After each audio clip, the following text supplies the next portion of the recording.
Bird flu భయం కలకలం రేపుతోంది. తూర్పుగోదావరి జిల్లా పెరవలి మండలం కానూరు అగ్రహారం కోళ్ల ఫామ్లో బర్డ్ ఫ్లూ సోకడంతో సుమారు 62,000 కోళ్లు మృతి చెందాయి. చనిపోయిన కోళ్ల శాంపిల్స్ ను మధ్యప్రదేశ్లోని భోపాల్లో ఉన్న ల్యాబొరేటరీకి పంపించగా బర్డ్ ఫ్లూగా నిర్ధారణ అయింది. దీంతో అధికారులు అప్రమత్తమయ్యారు. కానూరును రెడ్ జోన్గా ప్రకటించారు. గ్రామంలో పారిశుద్ధ్య కార్యక్రమాలను ముమ్మరంగా చేశారు. కానూరు గ్రామానికి చుట్టుపక్కల 10 కిలోమీటర్ల పరిధిలో చికెన్, కోడిగుడ్ల అమ్మకాలను నిషేధిస్తూ ఆదేశాలు కూడా జారీ చేశారు. దుకాణాలను మూయించేశారు.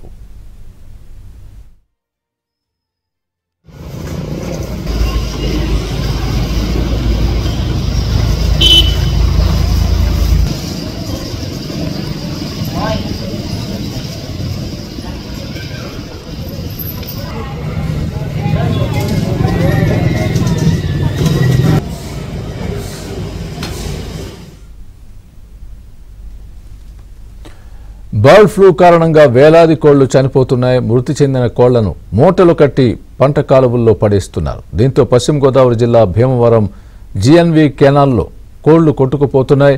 గత వారం రోజులుగా కాలువలో కోళ్లు కొట్టుకొస్తున్నాయని స్థానికులు అంటున్నారు. వైరస్తో చనిపోయిన కోళ్లను గొయ్యి తీసి పాతి పెట్టకుండా పంట కాలువల్లో పడేయడంపై స్థానికులు ఆగ్రహం వ్యక్తం చేస్తున్నారు. అధికారులు దీన్ని అడ్డుకోవాలని కోరుతున్నారు. కోళ్ళన్నీ ఇలాగా వారం నుంచి వస్తున్నాయండి. కోళ్ళు చచ్చిపోయి వేరే వచ్చినాయండి, పంటకాల్లో పడేస్తున్నారండి.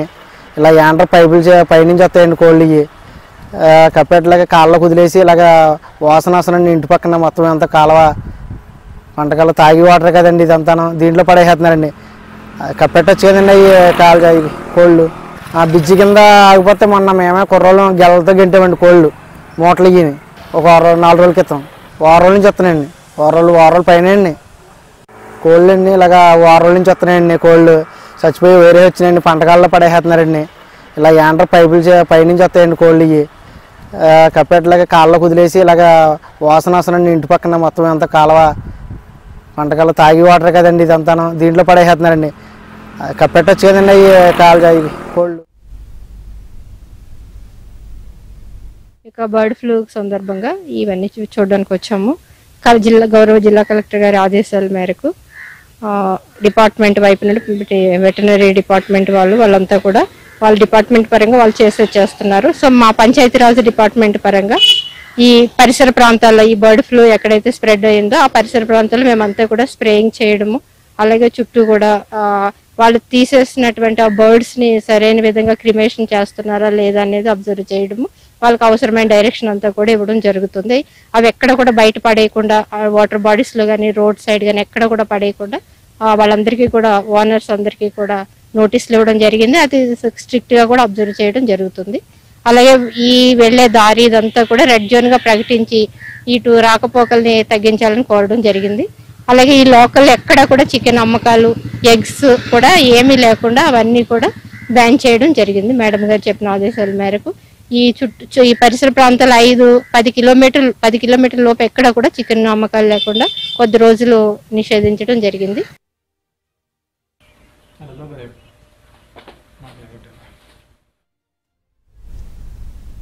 ఇదే విషయానికి సంబంధించి పూర్తి అప్డేట్ మా ప్రతినిధి రాంబాబు అందిస్తారు. రాంబాబు, మనం చూస్తున్నాము ఉమ్మడి పశ్చిమ గోదావరి జిల్లాలో అయితే బర్డ్ ఫ్లూ కార్యక్రమం అయితే తీవ్రంగానే ఉంది. ప్రధానంగా ఉమ్మడి పశ్చిమ గోదావరి జిల్లాలో అయితే గత 45 రోజుల నుంచి వేలాది కోళ్లు చనిపోతున్నాయి. ఇప్పటి వరకు అయితే ఎక్కువగానే దర్వేర్ మండలం కానూరు గ్రామంలో ఉన్న ఒక పోటీలో అయితే దాదాపు 66 కోళ్లు చనిపోయి, అదేవిధంగా తణుకు మండలం వేల్పూర్ గ్రామంలో కూడా ఒక పోటీలో అయితే వేలాది కోళ్లు చనిపోయి, మొత్తం మీద అయితే ఈ కోళ్లు చనిపోతుంది మాత్రం ఎక్కువగా ఉంది. ఇప్పటికీ ఇది బర్డ్ ఫ్లూగా గుర్తించారు. దీంతో అధికారులు అప్రమత్తం అయ్యారు.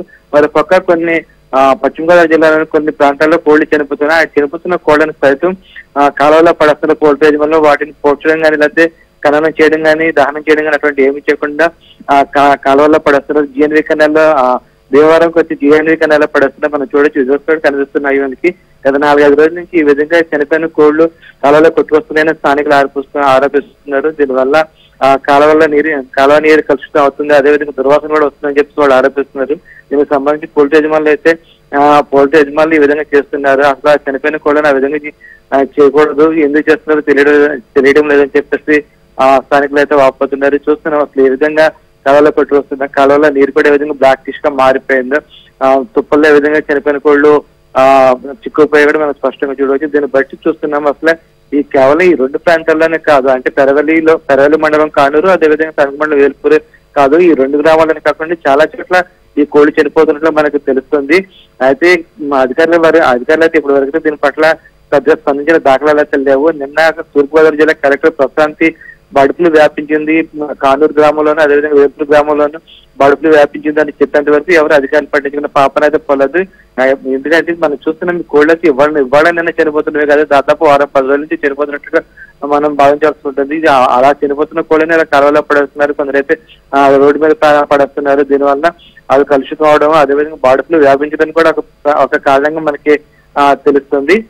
మొత్తం మీద అయితే బర్డ్ ఫ్లూకి సంబంధించి అధికారులు అయితే ఇప్పుడిప్పుడే కఠినమైన చర్యలు చేపట్టారు తప్ప, కానీ ముందుగానే గుర్తించలేకపోయినట్లు మనం గమనించాల్సి ఉంటుంది. అదేవిధంగా అసలు ఈ బర్డ్ ఫ్లూ ఏ విధంగా వచ్చినది కూడా మనకు అనుమానాలు కలుగుతున్నాయి. ప్రధానంగా డిసెంబర్, జనవరి, ఫిబ్రవరి నెలల్లోని శీతాకాలం చలిగాలులు ఎక్కువ ఉంటాయి. ఈ సమయంలోని కొన్ని రకాల వైరస్ వ్యాపించే అవకాశం అయితే ఉంది. అదేవిధంగా ఇతర ప్రాంతాల నుంచి అంటే సైబీరియా, రష్యాలోని సైబీరియా, ఆస్ట్రేలియా ప్రాంతాల నుంచి అనేక వలస పక్షులు ఉమ్మడి పశ్చిమ గోదావరి జిల్లాకి వస్తూ ఉంటాయి. వాటి వలన వలస పక్షుల వలన ఈ బర్డ్ ఫ్లూ వచ్చే అవకాశం ఉందని చెప్పేసి పశువైద్య అధికారులు అయితే చెప్తున్నారు. దానికి అయితే వాళ్ళైతే నిర్ధారణ ఖచ్చితంగా అయితే కారణం అదని మాత్రం చెప్పలేకపోతున్నారు. ఎందుకంటే వలస పక్షులు వచ్చి వాటి వల్ల వచ్చిందని వీళ్ళు చెప్తున్నారు తప్ప దానికి సంబంధించి ఖచ్చితమైన సమాచారం అయితే వాళ్ళ దగ్గర లేదు. కానీ ఏ విధంగా వచ్చింది అనేది మాత్రం ఇప్పటికీ అందుబాటుని రహస్యంగానే ఉంది. అయితే అధికారులు ఏ విధంగా దీన్ని కట్టడి చేస్తారని మనం తెలియస్తుంది. ఇవాళ చూస్తే మనం కానూరు గ్రామంలోని రామకృష్ణ పోర్టుల్లో మిగిలిన కోళ్ళని సైతం అధికారులు వాటిని మత్తుమంది ఇచ్చి చంపిన వాటిని సైతం 10 అడుగుల లోతున్న 10 అడుగుల లోతున్న గొయ్యి తవ్వి వాటిలో ఖననం చేస్తారు. ఆ విధంగా చేయాల్సి వస్తుంది. చనిపోయిన కోళ్ళని అయితే రోడ్డు మీద పడేయడం కానీ లేకపోతే కళలు వేయడం కానీ చేయడానికి అయితే ఎటువంటి చేయడం కానీ చేయకూడదు. ఖచ్చితంగా ఏ కోడైతే చనిపోయిందో ఆ కోళ్ళని ఖచ్చితంగా గొయ్యి అంటే దాదాపు 10 అడుగులు గొయ్యి వాటిలో కప్పి పెట్టాల్సి ఉంటుంది. కానీ కొంతమంది పౌల్ట్రీ యజమానులు మాత్రం ఆ విధంగా చేయడం లేదు. వాటిని రోడ్డు మీద పడేయడం లేదా కలవలో పడేయడం చేస్తున్నారు. దీనివల్ల ఈ వ్యాధి బర్డ్ ఫ్లూ ఏదైతే ఉందో అది ఇంకా విస్తృతమయ్యే అవకాశం ఉంది, వ్యాపించే అవకాశం అయితే ఉంది. అదే విధంగా ప్రస్తుతానికి అయితే ఈ బర్డ్ ఫ్లూ వల్ల మనుషులకు పెద్ద ప్రమాదం లేదని చెప్పేసి వైద్యులు అయితే చెప్తున్నారు. ఒకవేళ బర్డ్ ఫ్లూ సోకినా సరే అది చిన్న లక్షణాలు ఉంటాయి తప్ప ప్రమాదకరం కాదని చెప్పేసి చెప్తున్నారు. కానీ ఈ బర్డ్ ఫ్లూ వ్యాధులు మాత్రం కట్టడి చేయాల్సిన అవసరం ఉంది మాత్రం చెప్తున్నారు స్వామి.